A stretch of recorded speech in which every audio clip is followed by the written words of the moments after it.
नमस्कार मित्रों, आप सभी का हमारे इस क्लास में स्वागत है। और आज हम आपको अपने इस क्लास में सिद्ध साहित्य आदिकाल के साहित्यों में सिद्ध साहित्य लेकर के उपस्थित हुआ हूँ। इसके पहले हमने आपको रसो साहित्य पढ़ाया है, तो उसी क्रम में आज हम सिद्ध साहित्य पढ़ाने चल रहे हैं। और यदि आपको हमारा क्लास पसंद आए तो आप हमारे चैनल को सब्सक्राइब करें, लाइक करें और शेयर करें। ठीक, आइए हम पढ़ते हैं सिद्ध साहित्य है क्या, या सिद्ध साहित्य कहा किसे जाता है। ठीक है, तो पहले हम सिद्ध साहित्य की परिभाषा देखते हैं। ठीक, यानी पहले हम क्या देखेंगे, सिद्ध साहित्य की परिभाषा देखते हैं। परिभाषा इसकी क्या है, ठीक, इसको सिद्ध साहित्य कहा क्यों जाता है। तो पहले देखिए इसकी परिभाषा क्या है। आदिकाल में बौद्ध धर्मों की महायान शाखा से, मतलब आप ये समझ लीजिए आदि काल में, ठीक है, आदिकाल में बौद्ध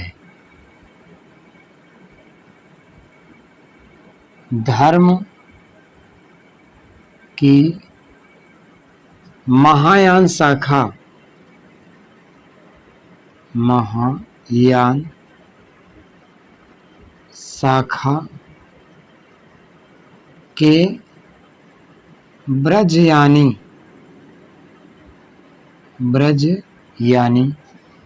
कवियों द्वारा, ब्रजयानी कवियों द्वारा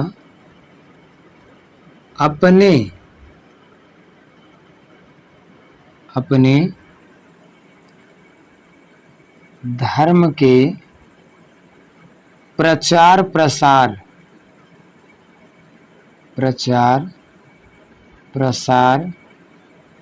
करने हेतु, ठीक, करने के लिए जो साहित्य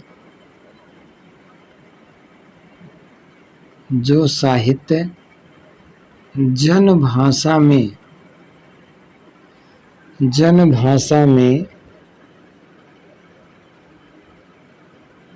लिखा गया, ठीक, उसे सिद्ध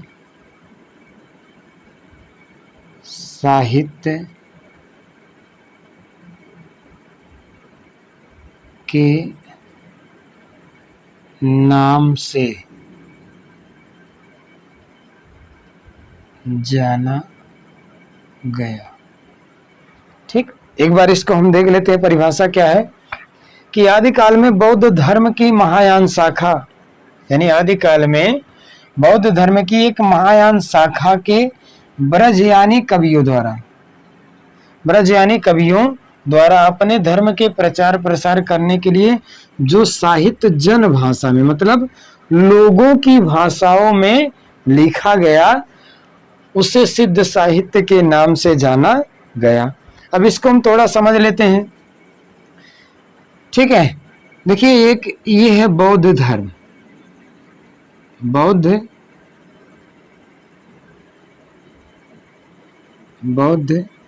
धर्म।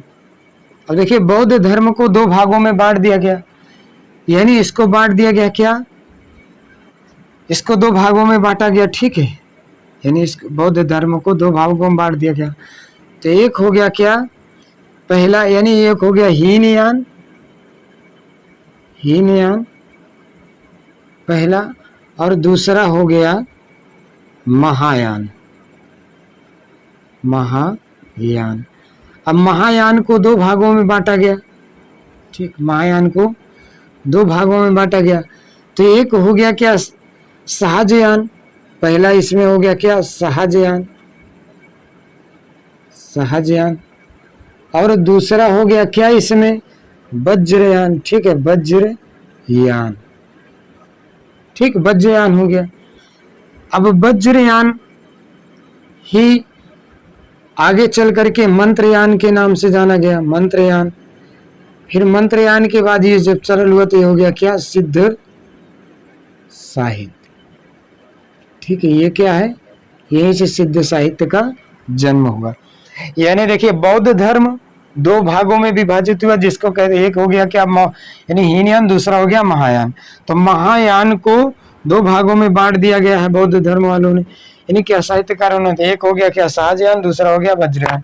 और वज्रयान में एक यानी एक भाग, यानी वज्रयान में एक शाखा चली क्या मंत्रयान, और यानी जो यही मंत्रयान चला, यही प्रचार प्रसार, यानी बौद्ध धर्म के लिए जो मंत्र बनाए गए, यानी क्या है, वही क्या हो गया, सिद्ध साहित्य कहा गया। ठीक, तो ये तो हो गया क्या, सिद्ध साहित्य का जन्म यहां से हुआ। ठीक, इसको अब हम मिटाते हैं। उसके बाद हम देखेंगे कि सिद्धों का समय कब था। ठीक, ये तो हो गया। अब सिद्धों का समय कब से मानते हैं इतिहासकार या साहित्यकार, तो यहां पर देखिए सिद्धों का, ठीक, यानी सिद्धों का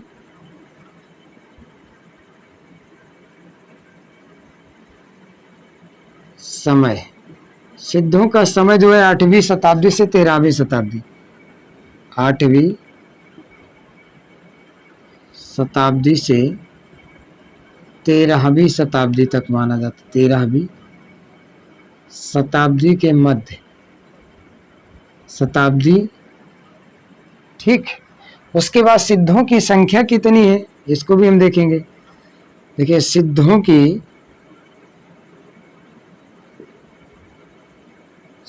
की संख्या 84 है। कितनी है, 84 मानी है। ठीक है, 84 मानी जाती है, 84 मानी है। सिद्धों की संख्या 84 मानी गई है। ठीक, 84 मानी गई। इसमें, इनमें, ठीक है, 84 में क्या है, 84 में जो पुरुष है उनको योगी कहा जाता है। पुरुषों को योगी, ठीक, पुरुषों को योगी और स्त्रियों को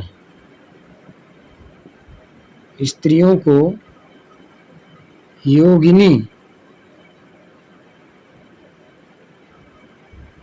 ठीक, यानी पुरुषों को क्या कहा जाता है, योगी, और स्त्रियों को क्या कहा जाता है, योगिनी कहा जाता है। ठीक है, अब देखिए योग, इसमें 84 में 4 यानी 80, यानी पुरुष योगियों की संख्या क्या है, योगी कितने हैं इसमें, तो इसमें 80 योगी हैं, और योगिनियां कितनी है, तो योगिनियां 4 हैं। ठीक, यानी 80 योगी हैं, यानी 80 पुरुष हैं, तो 4 इसमें महिलाएं हैं। तो महिलाएं कौन कौन सी हैं उनको हम पहले देख लेते हैं। योगिनियां कौन कौन सी हैं, ठीक, योगिनी कौन कौन सी है इसमें, तो पहली जो योगिनी है, यानी वह क्या है, योगिनियां कौन कौन सी है, तो इनको योगिनियों को हम देख लेते हैं। इनकी संख्या 4 है, तो चारों कौन है, या इसको ऐसे हम देख लेते हैं सीधे। योगिनियां कौन कौन सी है, जैसे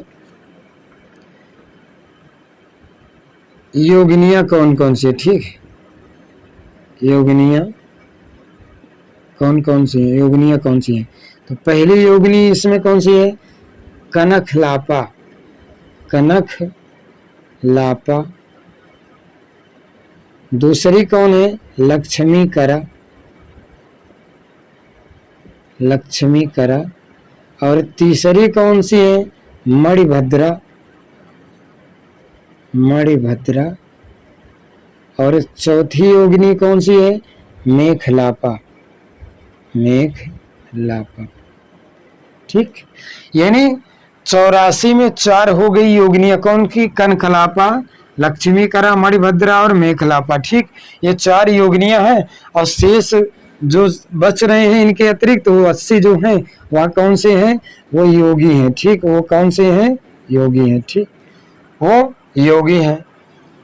तो ये तो हो गया।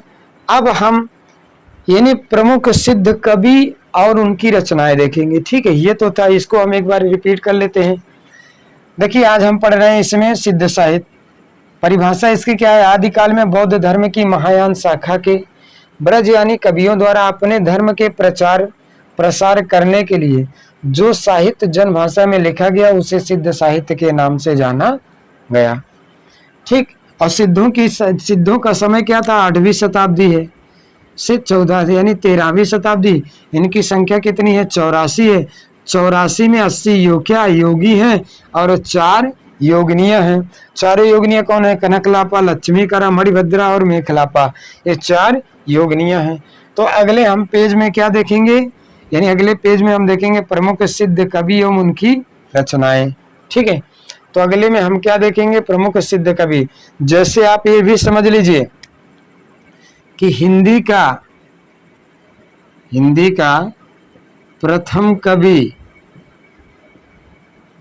किसे माना जाता है, सरहपा को। तो सरहपा जो है वो सिद्ध साहित्य के कवि हैं। ठीक है, यानी सिद्ध साहित्य के ही कवि हैं, सिद्ध साहित्य में आते हैं। ठीक है, सिद्ध साहित्य में आते हैं। तो आइए हम प्रमुख सिद्ध कवि और उनकी रचनाएं देख लेते हैं। उसके बाद अगले क्लास में हम देखेंगे उन्हीं रचनाओं की विवेचना देखेंगे। तो पहले हम इसमें यानी क्या देखते हैं, अब इसी में यानी जो है हम देखेंगे प्रमुख सिद्ध कवि और उनकी रचनाएं। यानी पहले पेज पर हमने सिद्ध साहित्य का परिचय पढ़ा। अब दूसरे पेज पर हम देखेंगे क्या, दूसरे पेज पर हम देख रहे हैं प्रमुख सिद्ध कवि एवं उनकी रचनाएं। इसमें हम देख रहे हैं क्या, प्रमुख सिद्ध कवि एवं उनकी रचनाएं हम इसमें क्या देख रहे हैं, प्रमुख सिद्ध कवि एवं उनकी रचनाएं देख रहे हैं। ठीक, तो हम पहले सिद्ध कवि को लेते हैं। तो पहले जो सिद्ध कवि कौन है, पहले सिद्ध कवि हैं वह है कौन, सरहपा। पहले सिद्ध कवि कौन है, सरहपा। अब सरहपा की रचनाएं कौन कौन सी हैं उसको भी हम साथ में देखते चलेंगे। तो इनकी पहली रचना जो है वह है कौन सा है, दोहा कोश। दोहा कोश, ठीक, दोहा कोश। दूसरी रचना इनकी जो है यानी दोहा कोश नीति है, दोहा कोश नीति, दोहा कोश नीति। तीसरी रचना इनकी जो है वह क्या, दोहा कोश नीति, दोहा कोश चर्या गीत, दोहा कोश चर्या गीत, दोहा कोश चर्या गीत, ये हो गया। उसके बाद चौथी इनकी रचना है, यानी इनकी जितनी रचनाएं हम सब इसमें देखेंगे। चौथी रचना है दोहा कोश उपदेश नीति, दोहा कोश उपदेश नीति। ठीक, पांचवी इनकी रचना हम देखेंगे, यानी दोहा कोश उपदेश नीति, डंकिनी ब्रज गीत, ठीक है ना, डाकिनी बज्र गीत।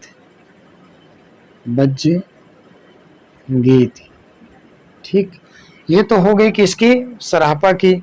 अब उसी क्रम में हम दूसरे देखेंगे, यानी क्या दूसरे रचनाकार कौन है, यानी प्रमुख सिद्ध कवि के। तो यानी क्या, लुइपा है, कौन, लुइपा।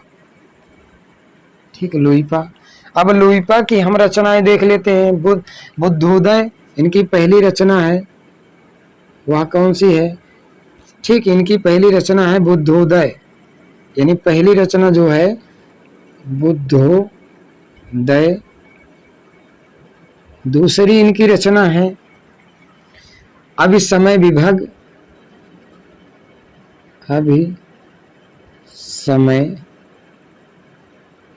अभिसमय विभग। तीसरी रचना है इनका लुइपा गीतिका, लुइपा गीतिका। ठीक, लुइपा गीतिका। तीसरे जो है रचनाकार वह कौन है, तीसरे रचनाकार हैं सबरपा। सबरपा है। सबरपा की रचनाएं कौन कौन सी हैं? तो इनकी पहली रचना है चर्यापद, दूसरी है उसी क्रम में महामुद्रा वज्र गीत, महामुद्रा वज्र गीत, महामुद्रा वज्र गीत। तीसरी रचना इनकी कौन सी है? यानी वज्र योगिनी साधन, वज्र योगिनी साधन, वज्र योगिनी साधन। उसके बाद वज्र योगिनी साधन हो गया। चिगुहे गंभीरार्थ गीत अगली जो है, चौथी इनकी है, ठीक, चिगुहे, चिगुहे गंभीरार्थ रार्थ गंभीरार्थ गीत। उसके बाद पांचवी जो रचना है इनकी वह शून्यता, शून्यता दृष्टि, शून्यता दृष्टि, ठीक। उसके बाद अगले रचनाकार हैं कढ़ापा, कढ़ापा, ठीक। कढ़ापा है, इनको इनको कृष्णपा भी कहा जाता है, कृष्णपा भी कहा जाता है, ठीक। इनका दूसरा नाम कृष्णपा भी है। इनकी जो रचना है वह है चर्या गीत विनिश्चय, चर्या, ठीक। यानी इनकी जो है वह है क्या? चर्या गीतिका, चर्या विनिश्चय, विनिश्चय, चर्या विनिश्चय। दूसरी है वह क्या है? कढ़ापाद गीतिका, कढ़ापाद गीतिका, कढ़ापाद गीतिका, ठीक। कढ़ापाद गीतिका है। उसके बाद अगले जो हैं वह कौन है? डोम्बिपा, अगले रचनाकार हैं डोम्बिपा। अब डोम्बिपा की रचना हम देख लेते हैं। डोम्बिपा की रचना क्या है? इनकी जो रचना है वह है डोम्बिपा,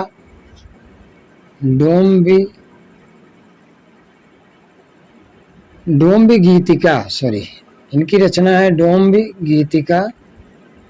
दूसरी रचना इनकी है योगाचार्य, योगचर्या, योगचर्या। तीसरी रचना इनकी है अक्षर द्वीपकोश, अक्षर द्वैकोपदेश,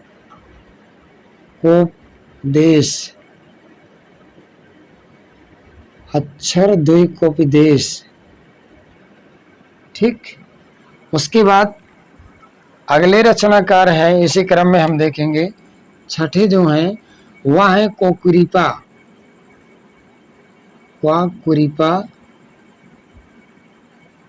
कोकुरिपा है। कोकुरिपा की रचना कौन सी है? तो कोकुरिपा की रचना हम देखेंगे योग, ठीक, योग भावनोपदेश, भावनोपदेश, योग भावनोपदेश, ठीक। दूसरी इनकी रचना कौन सी है? योग भावनोपदेश। उसके बाद है चर्यापद, चर्यापद, ठीक, चर्यापद। अगले हम देखेंगे इसी क्रम में जो है वानी भूसु, यानी क्या? भूसुरपा है। अगले जो हैं वह कौन है? भूसुरपा, ठीक, भूसुरपा है। भूसुरपा के जो रचना है इनकी है बोधि, ठीक, बोधि चर्यावतार, चर्यावतार, बोधिचर्यावतार है। उसके बाद है आठवें जो हैं हम देख लेते हैं। आठवें जो रचनाकार है कंबलपा, कंबलपा, कंबलपा, कंबलपा जो है चर्या गीत, चर्या गीत है। कंबलपा की क्या है, चर्या गीत है।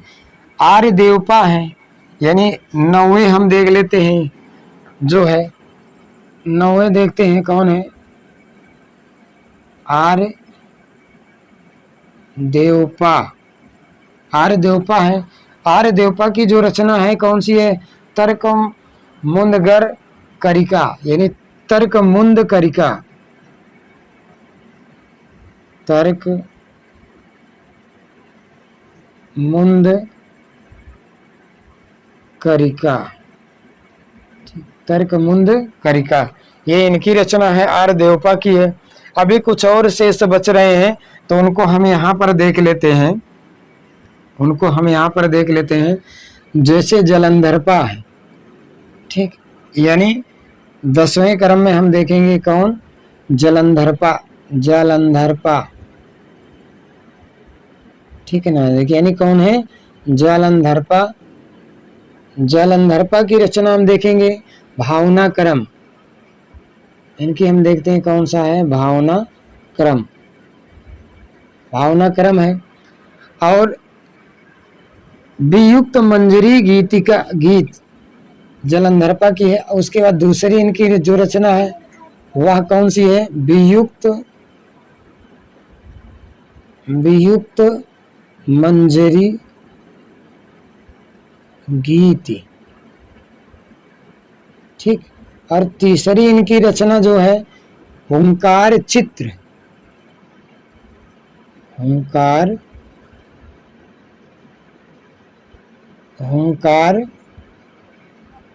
चित्त, ठीक, यानी हुंकार चित्र। अभी एक बचे हैं, उनको हम यहाँ पर देख लेते हैं, जिनकी एक रचना महागुहे तत्व, महागुहे तत्व, ठीक है, यानी दारिकापा है, ठीक। यानी एक और बचे हैं जिनको हम यहाँ पर देख लेते हैं, जिससे मिटाना न पड़े। तो यहाँ पर हम देख लेते हैं इनको, यानी उसी क्रम में हम यहाँ पर देख लेते हैं ब्रैकेट में करके। यानी जो अगले कवि हैं, या कह लीजिए आप 10 के बाद 11वें स्थान, यानी 11वें नंबर पर जो है वह कौन है, दारिकपा, दारिकपा, ठीक। और इनकी जो रचना है दारिकपा की है महागुहे